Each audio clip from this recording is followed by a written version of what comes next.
Yo, yo, yo, it's X and it's What's Out. Yo, if you've seen any of our podcasts, make sure you hit the like, subscribe, and check out our new website, whatsoutmedia.com. How you doing, man? Chilling, man. Glad to be here. I'm excited to be speaking with Sean, our guest today. Excited to get in and talk a little bit more about his story, but I'm chilling. Sean, how are you doing today, man?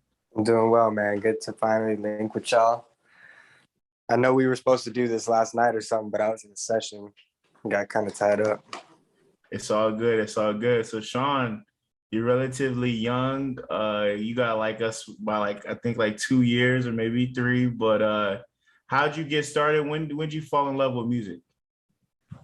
Um, I mean, I've always had like at least somewhat of an interest in music, even when I was young and like didn't really know that I wanted to do it for a living. Um, but I think it was more in like eighth grade, like middle school time, when I started taking it more seriously and like doing music programs in school and stuff. And um, when I made it to high school, I was in jazz band and did all of that. Um, but yeah, I think it's always like interested me, but I didn't know that I had like such a passion for it until like probably around high school. I feel that. I feel that. So where did you grow up? So you were in the band. Me and Van, we were also in the band. Oh shit, fire. Yeah, I grew up here in LA. Where? Yeah. Like the valley, kind of like more of the suburbs, not downtown, but San Fernando Valley area. So what did you play? Were you a percussionist? What were you? I feel like you may have been a percussionist. Yeah, I was percussion and drum set. All right, word. Hey, shout out to the percussionist. One of my other buddies, he was a part of What's Out. He also was a percussionist all 4 years and marching band and jazz band, all these different bands. Yeah, I did all that. So what did you get from that? Was that just something that was fun? Yeah, I mean, it was like, even though it wasn't exactly like maybe what I wanted to like be doing with music, at least it was like I was still learning a lot of the basics and it was good practice. So like in marching band, I don't know, like when you're in high school, you can either like do marching band or you do like regular PE. So I was like, oh, well, I'd rather play music than have to like run around the track all day, or not all day, but you know what I mean, for like your PE period. Like I would much rather be learning stuff about music than yeah. Right. And I feel like, especially as creatives, especially when it comes to music, it seems like there's always a catalyst for when you knew that you had to take that leap. What was that catalyst for you when you were like, dang, like I really need to go for this and like jump all the way in? What was that for you? Yeah, I mean, like I think everybody has that like moment in their life when like you try to think about the future a little bit and like you try to be like, okay, like 10 or 20 years down the line, like what do I really see myself doing, you know? Because even though not everybody gets the opportunity to like fully follow their dreams, like I feel like everybody has that moment where they're like if I could be anything, I want to be this. And at least for me, I was like, there's no way I'm gonna be happy in life if I'm not working like something music related. Even if like I don't become a producer or just whatever. Like I want to do something that involves music. Like even if it's the business side, just like as long as I'm surrounded by music, I'll be good no matter what. But yeah, I started just getting like really inspired and learning more about like the production process. And I was like, I gotta at least give this a shot. You know what I mean? And if it doesn't work, it doesn't work. And then I could always go back to the drawing board. But yeah, I feel like everybody has that moment and it's just kind of up to you to like take the risk, because we all have to take a risk at a certain point because we don't know like what's gonna happen down the line, but you kind of just gotta jump for it. So Sean, at grade school, were you very studious? Did you do well in school? Did you not mess with school? Like what type of vibe were you as a kid? I always, I mean, I could have gotten better grades, not gonna lie, but I definitely did well. Um, but I feel like towards college, because I was in college for like 2 years. Um, when I got to college, I was like, man, it just felt like a big waste of like my time and money, which obviously college is not for everybody. And for some people, college is so important. But Yeah. like at least for what I was like aspiring to be, it just, yeah, I don't know. Like I literally wouldn't show up to class and I would just come on like test days and like take the test. Yeah. So, and I still passed, like I still got good grades, but Word. So when did you get into DJing? oh shit. That was just like a little side hustle, to be honest. Like while I was in college, it kind of like gave me the ability to work on the weekends, because most like events that people are throwing, like weddings or um birthday parties, like they're on the weekends. So yeah, that was kind of just like a little side hustle. That honestly, even though like I said, it wasn't like my dream job or anything, at least it was music related, and I got to like practice some DJing skills, which I don't really use very often. I need to break out those skills a little bit more, but I was gonna say, man, you got them in the pocket. You might as well, not might for as well sure. drop some. Yeah, I need to get like some. I really want to get like vinyl turntables, but you got to have like so much patience for all that. Yeah, that would be ill. That would be ill. That would definitely be a new focus. Yeah. So what advice would you give to young, people that want to be in music? They know that they want to be in music some way, but they're lost. Well, what advice would you give to young creatives? Yeah, I mean, I think most importantly, like it's valuable to understand that like you're not going to wake up one day and just like have your dream job. You know what I mean? Like there's a lot of steps along the way that you're going to have to take, and even if it's not exactly what you want to be doing, as long as you're learning something and kind of like honing your craft, like I made cables for studios for like a year. You know what I mean? Like I was soldering XLR cables and TRS cables and just learning all that. And I was like, yeah, I might not be like producing music right now, but at least I'm learning something about the craft. You know what I mean? And I think that's honestly the most important. Like it's stepping stones. And Yeah. as long as you're like taking the steps down those stepping stones, that's all that matters. And you just continuously building on onto your Yeah, work. that's So what that's I'm saying. Like no matter what it is, as long as it's involved with something you're passionate about, like just take those steps, because when you get further down the line, like you're gonna look back and be like, damn, I'm so glad I learned how to do that. Like even though maybe in the moment you were like, this is kind of stupid, like, but as long as it's contributing to like your later success, that's all that matters. word. I think especially, as far as creatives go, oftentimes we get, this tunnel vision and it's like, oh, that couldn't possibly relate to, making beats or, being in the studio with big names. Like, but it really is about, like you said, putting in those reps, paying your dues up front, to put you in position to do what you want to do, as time goes on. Yeah, absolutely. I mean, so many people just want to like get their laptop and jump right into sessions.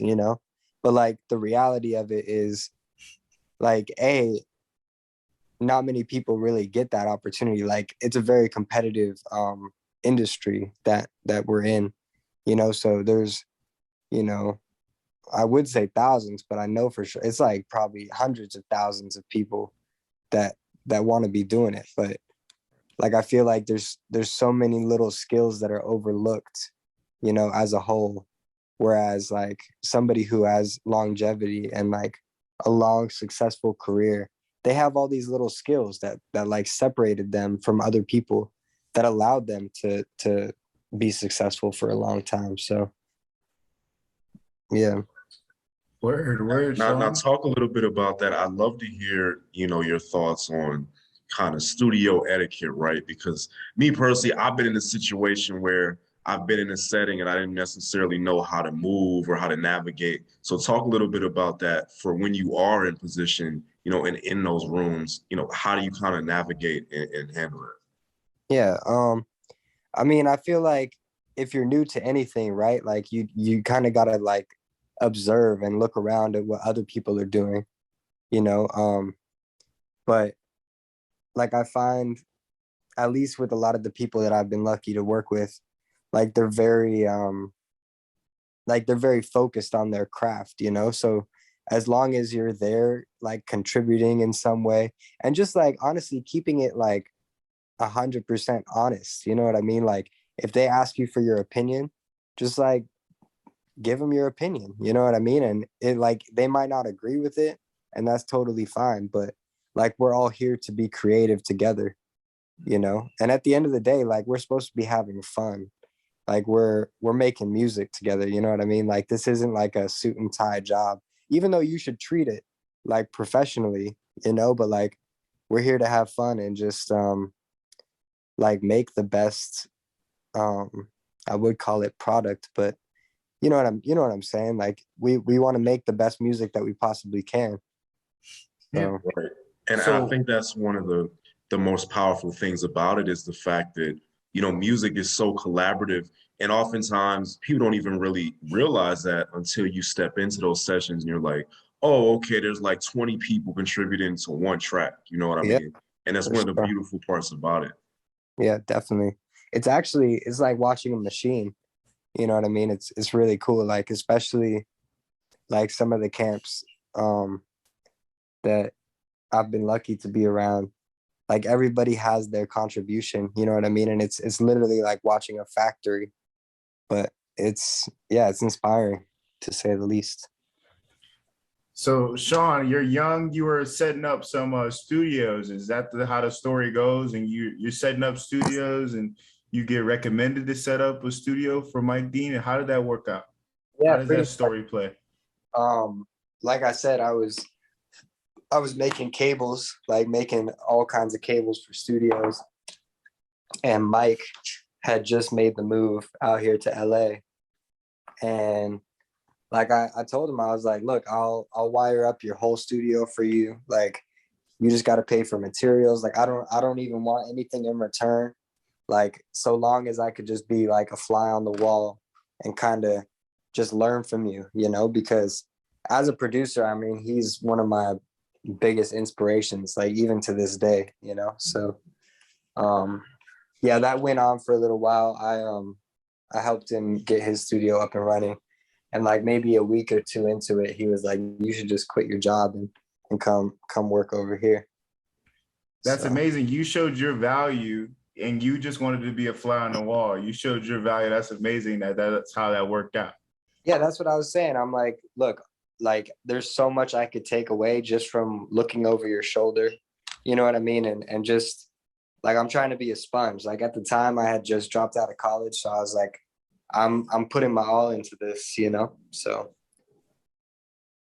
Yeah, I really think it's crazy and it's awesome when, everything kind of culminates with that one moment like you were talking about earlier when it's like that tunnel vision, like this is the shot. You see what I'm saying? And you really need to take that risk and just jump. Like it's powerful.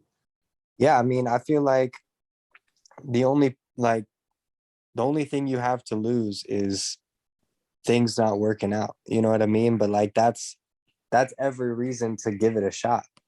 You know what I mean? Like taking that risk is everything. And it's something, it's really scary. You know what I mean? Like it can be kind of like intimidating, but yeah, it's always worth it no matter what. Even if things don't work out like exactly how you plan them to, and you kind of gotta like I said, you just keep going down those little stepping stones until it does work out, you know?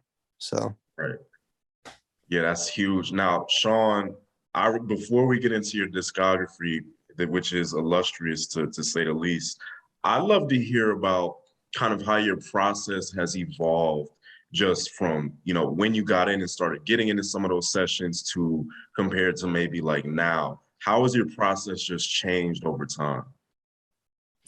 I think mostly it's how I approach um different scenarios, Like I feel like in the very beginning it was kind of difficult for me to take a step back and just look at things from a very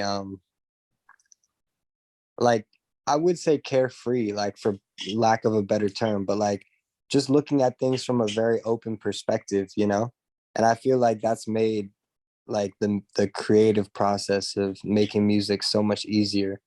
Like like I said before, like it's about having fun. Like you want to approach it like you're having fun. And even though like what we do is very serious, like it's still just us being creatives, And when I first started learning, like I was doing way too much. You know what I mean? Like I had a bunch of bad habits and just going like too crazy. You know what I mean? But like one of the biggest things I took away from Mike is that saying less is more.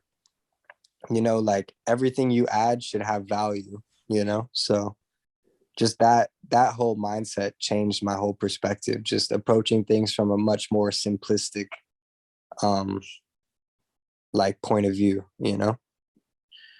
Yeah, I think, just kind of from like my point of view, I agree with you 100% as when I realized that less is more, like you said, and keeping it simple is by far the biggest, aspect of what we do.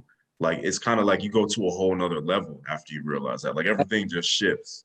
I mean, some of the biggest songs in history are like 4 chords. You know, it's just they knew how to make it in a way where it was like this is going to be timeless. You know what I mean? So Mhm.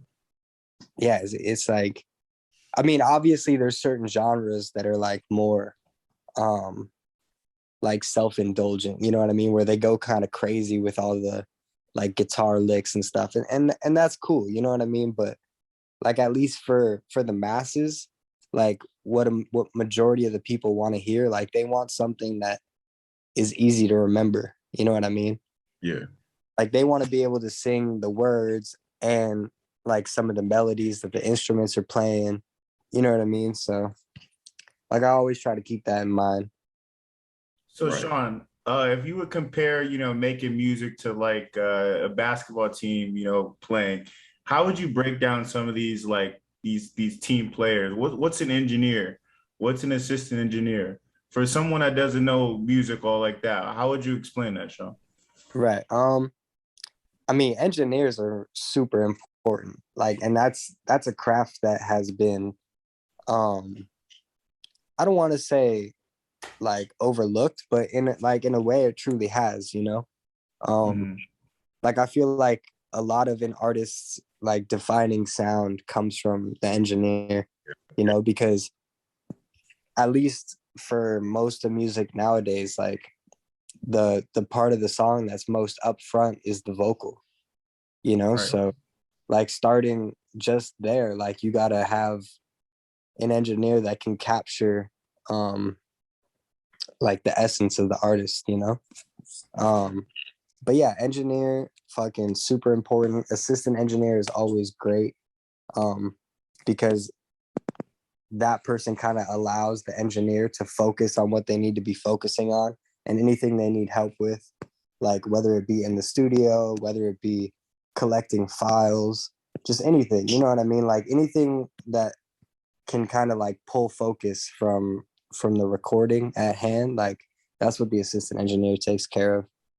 um but yeah, like mixer also super important. Like nobody's role is not important, you know what I mean, like, and Yeah. if you're really good at what you do, then you just make yourself that much more important, so Yeah, to your point, honestly, like a lot of the new artists, like or just people around me that make music, they always ask me, like, what is that first step as an artist? And I'm like, dude, honestly, step one is find an engineer before you do anything doubt. else. No doubt. I mean, there's so many artists that are huge nowadays that literally got all their beats from YouTube. You know what I mean? So if you have a good engineer that can just hold you down and be ready to record anytime, you know what I mean? And really, like I said, just capture um you know what I mean? And that's it really is the most important for sure. Now, Sean, I want to start getting into some of your discography here, and I'm just gonna go down the list. Pusha T, Nas, Migos, Ye, Two Chains, Tiana Taylor, just to name a few. But tell me, what's the craziest session that you've been in up to this point and why? Man, I don't know, like there's honestly so many. Like I look back and I'm like, I don't even know how these happened. But one I'll never forget is during Astro World sessions when Stevie came in and played harmonica on Stop Trying to Be God. God, oh my gosh, bro. Yeah, I was literally like I had to pinch myself. Like I was like, this is not happening right now. Um Man, when the but yeah, harmonica played, when I first heard Astro World, bro, oh my god. no, listen. Hey. He's in the other room like playing harmonica. I'm looking over at Mike like, is this really happening right now? Like is this really happening? But yeah, that's definitely one I'll never forget. Obviously there's been so many epic times, but that's just yeah, that's one that's going down in the books for sure. Now, I'm just curious about that specific session. Now, when I first heard Stop Trying to Be God and that harmonica came in, my first thought was, this is really hot. Like the harmonica was loud as hell. So I want to know, was that a choice on your and Mike's end, or was that Travis? Like, talk a little bit about that. I mean, Mike mixed the whole project, so he's in charge of all that stuff. I was just lucky enough to be there assisting him with whatever. But Trav likes everything loud, you know what I mean? So also it's like it's Stevie Wonder, bro. Like you got to turn him up. Like that's like he's not just gonna be in the background, you know what I mean? Like Okay, Sean, I gotta ask, man. People always say this, man. I hear a lot of stuff from Shaq. Shaq on TNT. He said he think Stevie can see. You think he can see? I don't know, dude. I'll tell you what, like I've never like that man is funny. He cracks jokes. Like it's fucking hilarious. I think, yeah. I can't confirm or deny if he can see, but Hey, shout out Stevie, bro. That's one of my favorite like artists, man. Oh, dude, that's amazing. not for real. He's one of the greatest of all time. So Sean, what was it like when you first started working for Mike? Like any like was it just like was it just in his home like office just getting the wires? What was it like? Yeah, I mean, he's got a studio at the crib. And a lot of it at first was kind of just being like studio runner, you know what I mean? Just like anything he needed for sessions, like whatever it was, I just helped him take care of it. But it gradually like became more and more of me being involved with like even if it's making like clean edits on songs or like making instrumentals for stuff, like you know what I mean? It just kind of slowly evolved into me being more and more involved in stuff. But yeah, I think like the first time I ever really had to do anything on my own was when we were in Wyoming and Nas needed an engineer. Like he was literally out there with no engineer. And like Mike was like, yo, like you should do this. And I was like, honestly, bro, I've never did anybody, let alone like Nas, you know what I mean? So like Yeah. I kind of took that leap. And honestly, like even Mike just believing in me, it gave me enough confidence to be like, you know what, like I gotta at least try. You know what I mean? So That's I, amazing. I spent like the next month after that with Nas like every day. So when I heard this story, that's why I said earlier before the recording, I said the Karate Kid of MWA is like you were like, you know, you were he was like, yo, here, this is what you're gonna do to kid, and all of a sudden you the engineer for Nas. Like that's like the catalyst of the movie, not the catalyst of like your life, but you know what I'm saying, No, the for catalyst. sure. No, But for it's sure. like that's amazing. So like so what was it like working with a hip hop legend? I mean, you can't even explain it. You know what I mean? Like, obviously, like I said, that was like my first time recording anybody, so I had nothing to compare it to. But I'll tell you, like every time after that, like recording somebody else, I was like, this is not the same. Like, cause that man raps, you know what I mean? Like actually, and watching him like in his process of like writing his bars and just like his work ethic is crazy. Like he would wake up at like 8 or 9 in the morning and be like, "You ready to record?" And I'm like, "All right, like let's go." Yeah, that's insane. Now, I'm a nerd if you can't tell already when it comes to like mixing and engineering and everything. I'd love to hear about your chain. Now, you don't have to give out the sauce if you don't want to, but like talk a little bit about your chain currently, how it's evolved over time, and how that kind of intertwines with the different artists that you're in sessions with. Yeah, I mean, I think one of the biggest mistakes that people make is they have a template for everybody, you know what I mean, that they use, and it's the same shit. But I think like the tools you use are gonna vary, like depending on who it is you're working for, you know what I mean? But obviously like compression is super important, and knowing how a compressor works, and not like smashing, you know what I mean? Because in the beginning, like I'm talking in the beginning when I was in like high school and I just got Ableton, like I would put a compressor on everything and that shit would be like compressing like 10 dB. And I'm like, this is how you do it, right? And it's, you know what I mean? So Yeah, like actually learning your tools is so important. Um, but I'm a big Neve guy. I like Neves. Um, Pultex, all that. I gotcha. stay I stay away from those. I stay away from those like um all-in-one plugins like the CLA plugins. Like I stay away from those because I like to know what's going on under the hood. You know what I mean? Like I don't like to just have like a one button for everything type thing. Yeah, and I think, oftentimes speaking from experience, like, you'll get like a one and done plug-in and you might not necessarily know everything that's going on with it. And then something's wrong with the mix and you're like, well, what went What's wrong? going on? Yeah, Exactly. Yeah, you just precisely. slap the thing on there and it's like it's doing all these crazy things with the vocals and you're like, I don't know where to start. Exactly. Like you gotta be able to know what's going on to be able to fix something. You know what I mean? So, and like I said, less is more.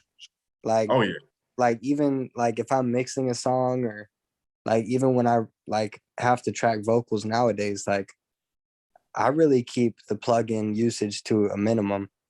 Like if you have a good mic pre, like if you got a 1073 going into a CL1B and all your settings are set right, like you're gonna capture something great, you know? That's it. Now, Sean, would an eighth grade Sean and Jazz man, would he ever picture himself winning a Grammy like he just recently did? Ah, shit. I mean, like I always had that vision in my head. I'm like, I'm gonna win a Grammy one day. I didn't know when, that's for sure, but it was definitely like a goal that I set for myself pretty early on. But yeah, it's a big honor to receive something like that. It's crazy. Even though like, you know, it was a huge project and I was just a very small cog in the works, but it was, yeah, for sure, a huge honor. Amazing, amazing still, without a Yeah. doubt. Yeah, congrats on that. No, I appreciate it. Now, Sean, I would love to hear just kind of your thoughts on like, I love to get this perspective from everybody. What is the why behind the why? So I guess I'll preface that and say, not just why music, but what is the specific thing about it that wakes you up in the morning? I mean, I feel like for a lot of us that work on music, like it's kind of just, it's like our source of happiness, you know what I mean? And like even those long days, like where you might be working 14, 16 hours a day, like you're doing what you love. So those days literally fly by, and you could work a 16-hour day, sleep for 4 or 5 hours, and wake up and do it again. You know what I mean? So it's just kind of like, I don't know, it's what we have always dreamed of doing, and we're finally like in a position where it's like, damn, we can just wake up and do this now. So I feel that like that's where that inspiration comes from. And you mentioned the fact about like that's what we've always kind of wanted. And to be in that position, like you said, it's a blessing. Like to yeah, be able there's to like talk. there's no way we're not going to take advantage of that. You know what I mean? So So, Sean, what is your thoughts on the marriage between electronic music and rap? Because I don't know, it's pretty unique. I was just listening to Mike Dean's new album 42222, yeah, uh, and it just gives me those old school like electronic electro music vibes, and I'm a fan of both like rap and electronic music, but together it just makes, I don't know, it makes something amazing. yeah. I mean, I think even back in the day, that marriage was made decades ago. Like whether it be synthesizers, like being like lead parts in rap songs, you know what I mean? Like even some of the most iconic Dr. Dre songs have that like sine wave lead, you know what I mean? Or Yeah. a lot of the drums coming from samplers and drum machines, so like that marriage was made long before my time.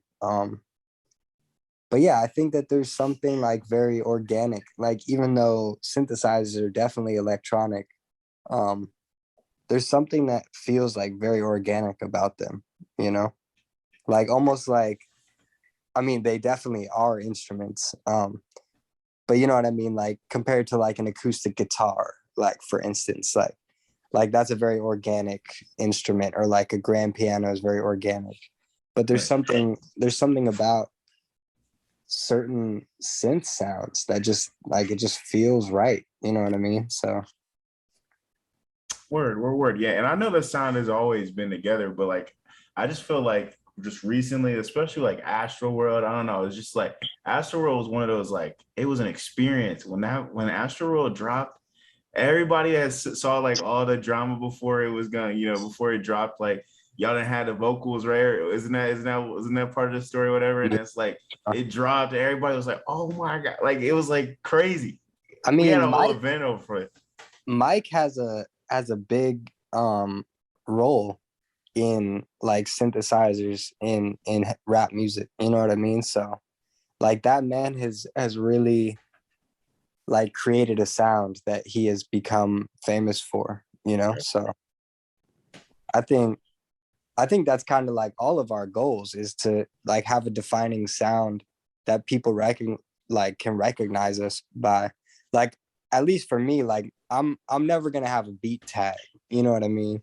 Yeah. Yeah. Like I'm never gonna have like a lot of the producers have the beat tag that they drop in the beginning of the beat, but it's like I want the music to be my tag, you know what I mean? Right. Like you Right. should be able to hear my shit and be like, oh yeah, that's him, Right. and in the same way that it is with Mike. Like you hear certain parts and you're like, that's Mike Dean, like no question, so With the flute, you know who does that? You could tell when Zaytoven's on the beat with the flute, no, man. The for flute's in sure. the Yeah, background. You like, no doubt. Yeah, no doubt. yeah. And like, to that point, like on It's Almost Dry, like one of the most enjoyable aspects of the album, I've only had a few listens so far, but hearing and like, oh, I know Pharrell, Pharrell made that, or oh, Ye had his hands on Yeah. that, just because that sound is so iconic. Yeah, I mean they have literally shaped rap and hip hop music, so like that's the ultimate goal for at least for me, you know what I mean? Like I think that's how you really did something good. Mm. Sean, so when you went up to Wyoming for the recording sessions in 2018, you thought you were only going there for a weekend? That's what I read. Yeah, literally I packed like one backpack full of clothes. And because Mike was like, yo, it would be a big help if you came out and helped set up my studio, and I was like, no problem.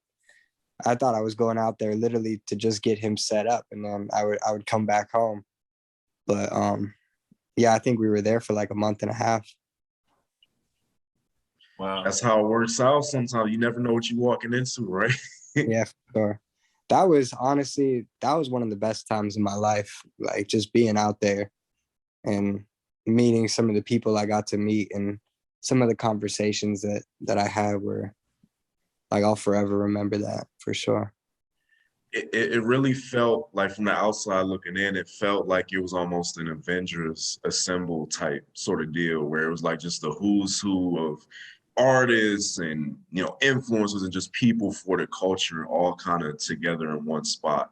And then obviously Ye was the product of that, and Daytona, and we just got so much good music out of it. Yeah, for sure. Yeah, it was crazy. And I remember like doing some of the listening parties, and then I think, yeah, we went to New York to finish up Nas's album, and then we had the listening party under Queensbridge, and it was like literally right outside of the projects that he grew up in. Oh, that's amazing. And it was just like, I don't know, it was like full circle. Like I spent the last month with this dude, like learning about him and like kind of how he grew up, you know what I mean? And then finally we're here, like literally right outside of the projects that he grew up in. And like when he rolls around New York, it's different. You know what I mean? Like all these young rappers are like, I'm the king of New York, but it's like, no, bro. No. Like Nas is the king of New York. Like you got no idea, bro. Like, so Nas was so you got to like build rapport with Nas during like recording sessions. Was he very transparent in how he felt about, recording? Did he feel like he was whack at times? Like, how did he go about it? Like, what was his process? it was, yeah. I mean, he was the most graceful, which honestly, like, I was like, this is eye-opening, And like, I remember one time, like, we were tracking something and I couldn't like figure something out. And like, he could see me kind of like getting frustrated with myself. And he was like, dude, like, we're good. Just take your time. Like, you're going to figure it out. Like, we're good, And I was like, wow, this is so crazy. Like, cause he's the best of the best. So the fact that he trusted me to just like kind of take a deep breath and figure things out, I was like, dude, this is very kind. You know what I mean? Yeah, that's amazing. Now, That's amazing. to that point, Sean, I'd love to hear about who you might not like, maybe who you haven't worked with yet that you would love to have a session with. Now, obviously, what's like that tip top dream session that you're just waiting on? Like, I'd love to hear both. Yeah, I mean, shit. Like, I've kind of been in my tip top dream sessions already, but I would love to get a song with Beyonce. I think that would be fire. The Weeknd, I'm a big Weeknd fan. Rihanna, obviously. Yeah, like there's always people that I still want to work with, and I set like every 6 months or so, like I set new goals for myself. You know what I mean? Just to keep myself like ambitious, even though I'm always gonna be ambitious. But like you got to have hopes. You know what I mean? So. And that's perfect to the question I was just gonna have. Sean, what was your last year like, and what does this next year look like for you? I mean, shit. this last year has been really good. I mean, honestly, like as long as I'm busy, I'm good. Like as Yeah. long as there's work to do, like I worked on a couple pop albums, even though I never really saw myself working on pop music. Right. Like I was like, you know what, this is honestly really fun.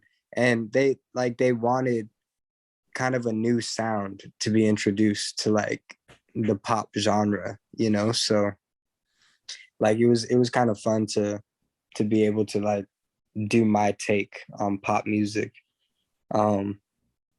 But a lot of mixing, to be honest, a lot of like co-production, and because oftentimes like if I get a project to mix, sometimes songs won't be finished, you know what I mean? So Yeah. it's just kind of part of the job. But yeah, I mean, next year, shit, it'd be really cool to get into some of those sessions that I've been hoping for. And honestly, I'm still like I'm kind of like trying to figure out a publishing deal and all that, but I know the importance of like getting the right deal, and I'm trying to learn a little bit more about the music business, to be honest, because I've just been so caught up in like the creative side. You know what I Yeah, mean? working in it. Yeah. Yeah, it's and there's so much to be learned. Like, and it's so valuable for artists and for producers to like actually know the business, you know? Exactly. Yeah. So knowing It's what you almost a know now, necessity. yeah, it's almost a necessity. So knowing what you know now, what advice would you give your younger self? I mean, always trust your gut.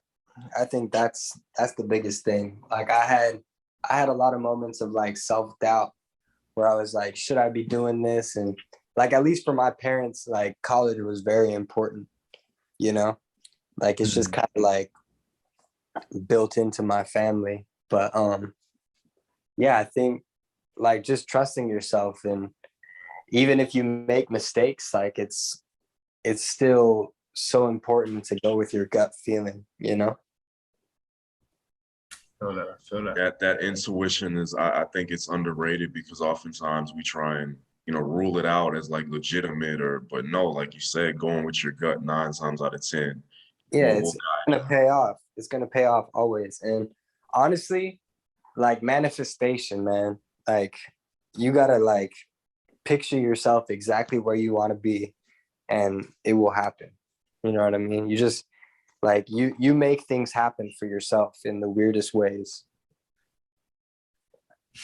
Word. So, Sean, what advice would you give to young creatives, other than manifestation? What other ideas would you give to young creatives that want to try to go out there and let their art be shown? Yeah, I think one of the biggest things is don't be discouraged, you know? Um, like a lot of these things take time, and it's gonna be a whole process of like trial and error. So I think staying encouraged and inspired is so important. And also like what we were talking about before, like really take time to learn your craft and be the best version of yourself that you could be at what you do.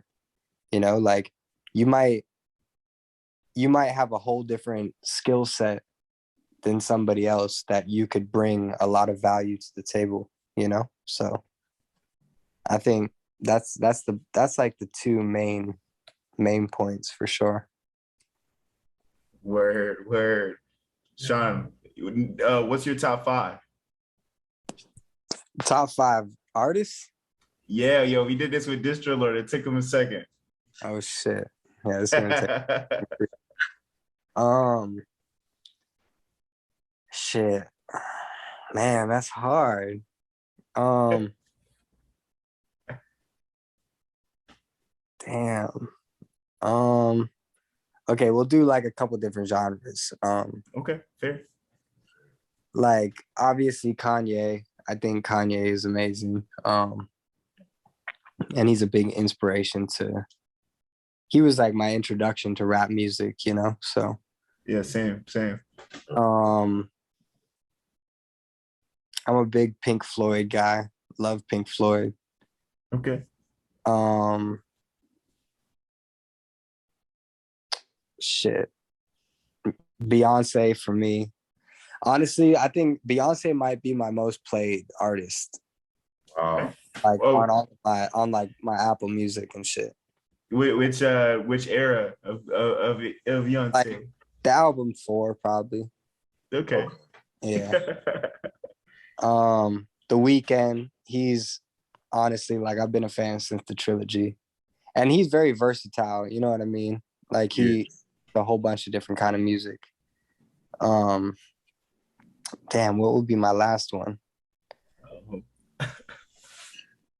Damn.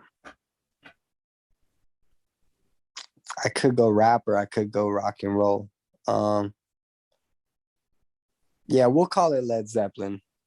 Man, I was literally, and I'm not even joking. I was literally thinking that name. I'm like, man, if he says lead, I feel him because I'm Yeah. there too. I think it would have to be Led Zeppelin for sure. That's Yeah, great to hear, man. they're in my top 5 because I feel like they had just such an ear for rhythm and melody as opposed to certain other bands, especially Yeah, at that time, John Bonham is one of the best drummers of all time. without a doubt. Like they were honestly, Led was so far ahead of their time. They were years ahead of, where they should have been, honestly. Yeah, facts. Same with Pink Floyd though. Same, yeah. Same with Pink Floyd. Yeah, I feel that. I'm also very into like that psychedelic shit. You know what I mean? Like I like the weirdo shit. Same. Like I feel like those are the hardest samples, the psych rock and the prog rock, because there's just so much weird stuff, like you said, but it all sounds good. It's great. They were pioneers too with that shit, like figuring out a way to make it popular. Like they weren't trying to be popular, but they found a way to like make it huge, you know? Right. Yeah, no, that's fire. I agree with you 100% there. So, Sean, it sounds like you're a student of the game. Where do you want to grow? Where are some areas you think you need to improve? What are some areas you think you got pretty down pat? I think there's like a lifetime of learning to do. You know what I mean? Like my goal is to learn something new every day. And I've been holding that down for sure. Like honestly, there's so many different ways of doing things in this game. But especially being like a mix engineer and producer, like there's infinite things that I don't know yet. You know what I mean? That I hope to learn one day. But yeah, I think that's kind of one of my qualities that I can say like I have is I'm just like always down to learn some new shit. You know what I mean? Even if it's not something that I'll use all the time, like I'm still trying to learn and be able to like add things to my resume, you know? So I think that's one of the most valuable things you can do to like create a long career is just always stay interested and stay up on the new techniques and new technology and just shit's changing every day. You know what I mean? So it's important to stay up with the times. Yeah, and to your point, music is one of those things that I feel like moves, 3 months in music is like a year in regular time. It just moves that quick. Oh And yeah. you gotta stay on top of it. Yeah, for sure.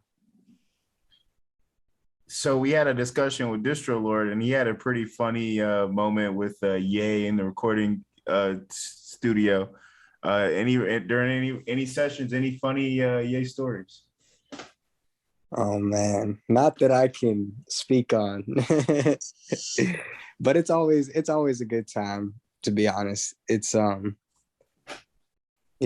always a good time. There's always something going on. Word. Shout out to Ye, man. He an inspiration. Yeah, for sure. Man. Definitely. Well, Sean, this has been a great conversation.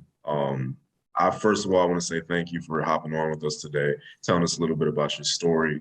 But really the last question that I had for you is, if you could go back tomorrow to when you were young, what's the one thing, and it doesn't have to be, if there is nothing, that's fine, but what's the one thing that you would change or be like, oh, I would, if I could do that over, I would do this differently? What's that one thing for you, if it even exists? Yeah, I mean, I think we all have regrets, but I don't know. I think about this kind of often. I wish I had taken time to pay attention a little bit more in some of my classes, like especially in my music classes, because back then I didn't think it was gonna pay off to anything. You know what I mean? So like Yeah.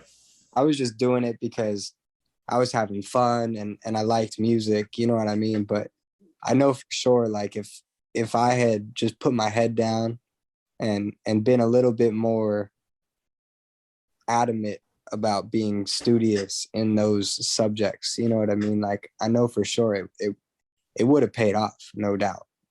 Um, yeah, I think honestly that's the one thing that I actually think about. I'm like, damn, I wish I had paid more attention. Or like even even though my parents weren't like in the financial position to like put me in piano class or something like that. Like I wish I could have had like some formal teaching, you know, when I was younger. But it's never too late, you know what I mean? Like it's now's the time to learn, you know. So And Sean, that's crazy that you said that. Actually, me and my other, co-founder of What's Out, we use this as our artistic outlet. We were in band for so many years, and we never took it for what it was worth. And now we talk about it when we're like out drinking, or we'll just be chatting and we'll be like, man, we could have gotten so much more out of that. And that's kind of crazy, Van. Do you feel the same way? He was also in band. I I mean, do. it's also like a maturity thing, you know, like we were kids back then, you know. And like I said, it like in the moment you're like, oh, this is never gonna pay off to anything, you know what I mean? But like I look back on it now, I'm like, damn, I really wish I took it more seriously, you know. Not that I didn't. I still, you know, I still did my thing, but you can always give a little bit more, you know. No, I So definitely feel you. I feel you, man. Well, Sean, thank you, man. You're definitely a friend of What's Out. You're a friend of the show. We appreciate your time. If you ever want to come back on, if you want to just chat, man, let us know, man. We appreciate your time, man. yeah, for sure. Thanks y'all for having me. And Sean, shout out your socials real quick. Where can we find you at? Mostly on Instagram, just my name, Sean Solymar. Um, I don't really be on Twitter that much, to be honest. I'm not like a big social media guy, but at least on Instagram, like I post my work and stuff, so you can catch me on there. Word, word, word. Well, yo, it's been real. Thank you, Van, for coming through. Thank you, Sean, for coming through. Blessings. It's all good. Peace out. What's out? Appreciate y'all. Appreciate it, Sean.